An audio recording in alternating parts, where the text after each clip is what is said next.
Hey everyone, how's it going? It's AK from AKTech.it. Thank you for coming back, and those that are new, thanks for stopping by. So, I'm sure you're wondering what I'm doing holding these toothbrushes. I know what you're thinking. What tech is there in a toothbrush? There's plenty of tech if you get the right one, and it will make your life significantly easier. So, if you're still interested in finding out how to save that expensive trip to the dentist, stick around. So, for most of us, we've been using a manual toothbrush for quite some time. It works, it's relatively inexpensive. So, why do we need to change over to something that's bigger, bulkier, has batteries, and things of that nature? Well, I'm going to give you all the pros and cons right off the bat so you can decide for yourself. So, let's get into it. So, the manual toothbrush, it's been around for quite some time. So, that's the pro that it definitely has going for it. It's relatively inexpensive, and when you're done using it, you can literally throw it away without having to worry about anything.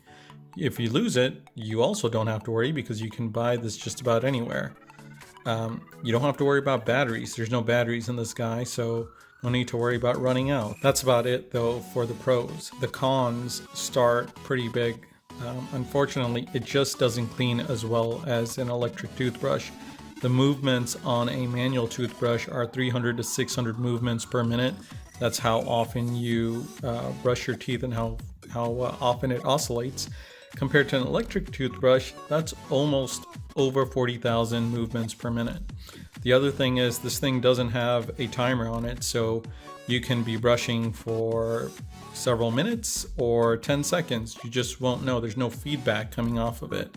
It's also a little harder to track in terms of how often you brush if you're trying to get your kids to brush, morning and evenings.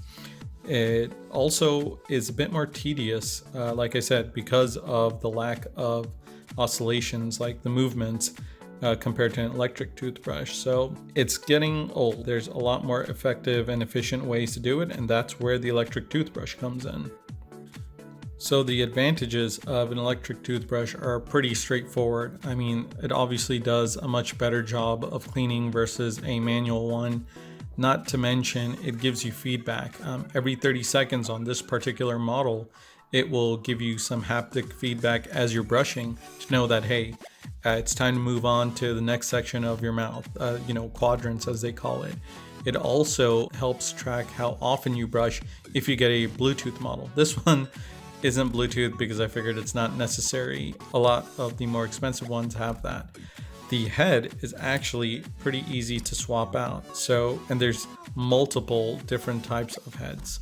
So in particular, this model, the Oral-B 1000, it comes with a built-in rechargeable battery. And when you're done, literally, you can place it on the base and it will tell you when it's charging. Had to go plug that in, but yeah, as you can see here, the green light indicates when it is charging. It gives you, on a full charge, 75 minutes of runtime. I took it over this weekend, did not have my charging base, and had it for 5 days. Worked perfectly, so no need to worry.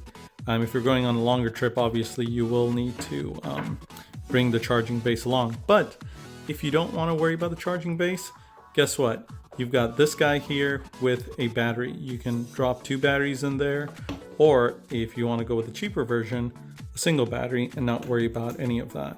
So definitely easy to use based on the rechargeable batteries. The other pro is that if the battery does die, what happens? It just turns into a toothbrush.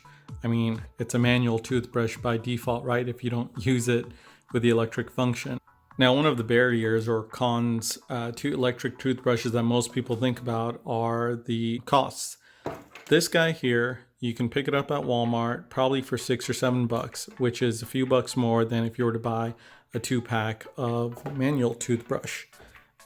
It also comes in different characters, logos, and things like that that'll help encourage brushing for your kids.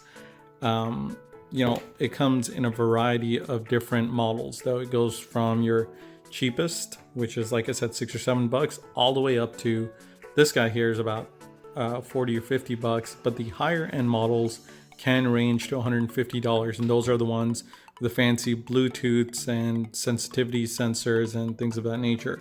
I'll explain that in the full review later on if you want to keep watching. Other things that people complain about with these electric toothbrushes are the brush heads.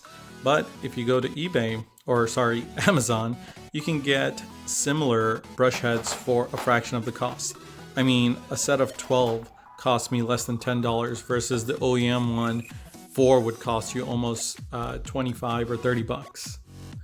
Aside from that, not really many cons to an electric toothbrush. So hopefully the pros and cons and the comparison between the electric and manual has kind of persuaded you guys to go one way or the other. Hopefully not back to the caveman era manual toothbrush, but I'll let you decide that.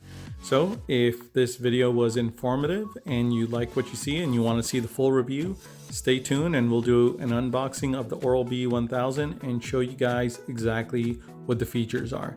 Thank you for watching. Please hit like and subscribe. And remember, this is AK from AKTech.it, where we review daily tech. Thank you.